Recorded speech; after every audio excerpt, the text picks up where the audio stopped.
Hi everyone, I'm Cheryl and welcome to the Sewing Room channel. I'm going to demonstrate how to make this notebook cover. Here's the front and then here is the back, and let me open it up for you. I'm using a Velcro closure. Velcro is here and here, but if you want to use a snap, you can just replace the Velcro with your snap. And then when you open the book, the fabric goes over the inside of each of the flaps for the notebook. Okay, let's get started. When you go shopping for a notebook, I like to use notebooks that have a soft cover. This is a hard cover. It does not bend. So it's going to be harder to put the book cover on this one. I like using soft cover books because the cover bends. The only thing that I don't like about this one is if someone's going to use it, it's kind of hard to hold it open. So I recommend you get these ring-bound notebooks, and it's going to be so much. It's got a soft cover, and it's just easier for them to use and easier to put the notebook cover on it. You have to measure your notebook because all notebooks are a different size and I'm not sure which one you're going to pick. So it's really easy to measure the notebook. So measure it from the edge of one of the soft covers and then wrap the tape measure underneath and go to the other edge of the soft cover on the other side. Then you're going to have to measure this way. So take it and lay it here like this to get the height of the notebook cover. After you've measured, the measurement that went along the front side to side and wrapped around, once you get that measurement, you're going to add 5 inches to it. Then after you've measured the height of the notebook, add 1 inch. I'm now going to demonstrate how to make the flap closure. So you're going to cut 2 pieces of fabric that are 2.5 inches by 3 inches. Then you're going to cut a piece of fusible interfacing. I'm just using lightweight, but you can use a medium weight. And you're going to cut it just a little smaller than this fabric here. Then go ahead and fuse your interfacing on the back side of just one of your pieces. So the back side means it's wrong side or it's the not so pretty side. This is the front side.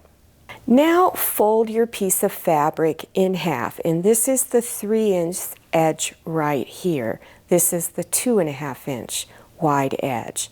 So I'm just going to use the lines on my cutting mat. I'm going to, up here at the top, go in about 1/4 of an inch and then 1 inch. So 1/4 of an inch from the folded edge, and then on the side, 1 inch from the top. And then you're just going to cut it off. So when you're done, you're going to have 2 pieces that look like this. Now take the pretty sides and layer them together. And then place pins along this edge, up along here, and down. So you're going to stitch along this side, and then this side, and down along here. I'm using a 1/4 inch wide seam. So start up here and back stitch, then stitch down to this corner. When you're 1/4 of an inch away from this edge, then stitch up here and then stitch across here, still trying to keep that 1/4 of an inch. It might be off a little bit, but it's going to be fine. And then stitch back here and then down this side. And again, leave this open.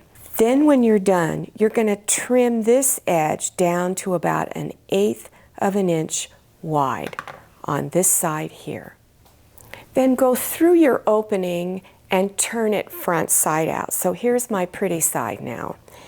At the end here, fold those raw edges inside about 1/4 of an inch and press this flat. And then again along this edge, around here, and this edge, you're going to do a straight stitch really close to the edge, about 1/8 of an inch from the edge. Then after you've measured your notebook, you want to cut 2 pieces of fabric that are that measurement for your book. For the fusible interfacing, again, I'm just using a lightweight. You can use a heavier weight if you like. And so here is the pretty side of my fabric. Again, I'm putting it on the back side or wrong side. I've cut my interfacing shorter so that my seams aren't going to be too bulky. And then follow your package instructions for fusing it on. It usually requires a damp cloth, a hot iron with steam, and you just hold it in place until it's all fused on. And then make sure you wait a couple of minutes for it to dry.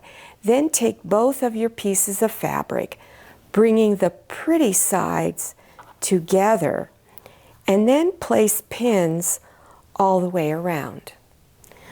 On one of your long edges, it doesn't matter which one, just one of your long edges, you're going to indicate an area that you're going to leave open so that you can turn it front side out. So I have one pin here on the side of the opening, and on the other side I have 2 pins. The 2 pins is my signal to tell me to stop stitching so that I don't stitch up my opening, which I've done many times. So start here stitching, back stitch, and you're doing a 1/4 inch wide seam, and then stitch all the way around. And again, always leave your needle down when you're approaching a corner. You're going to stop 1/4 of an inch from this edge, needle down, lift up your presser foot, turn your fabric, and begin stitching. And do that at all 4 corners. And stitch all the way around, and then of course, back stitch here. And then at all 4 corners, you want to trim some of the fabric off. So I usually go across like this.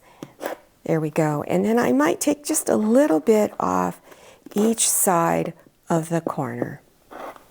Now go through the opening and begin turning it front side out.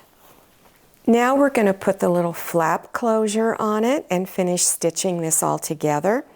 So at each end, fold it over 2 inches. Now put your book inside, and right now it feels very loose, and that's because you have extra fabric, so when you close it, it covers around here. So after you've done that, fold it, put a little temporary pin to hold it, and then go over to your ironing board and press those 2 folded edges down. So on the flap for the back, so you need to decide at this point which is going to be the one on the back. You're going to put it just on the inside edge of this folded piece on the fabric. So you're going to place it here, and then go ahead and open it up. Make sure again and center it that it's on this side of the folded edge.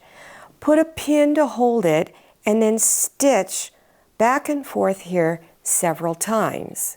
To put the Velcro on, I'm using about a 1-inch size piece of Velcro, and it's going to be placed in here. So you just pull the 2 Velcro pieces apart, put one on the inside of the flap, and then stitch around the edges of it 2 times. To put the Velcro on the other end, here's the inside, here is the flap. You're going to put it on the front side where that flap is and place it in the center. Then undo the flap, open it up like this, and again make sure the Velcro is on this side of that pressed fold. Then stitch around it 2 times. After you stitch both pieces of the Velcro on, then fold your flaps over towards the inside and stitch at each end of the flaps and back stitch at the beginning and end of the seam.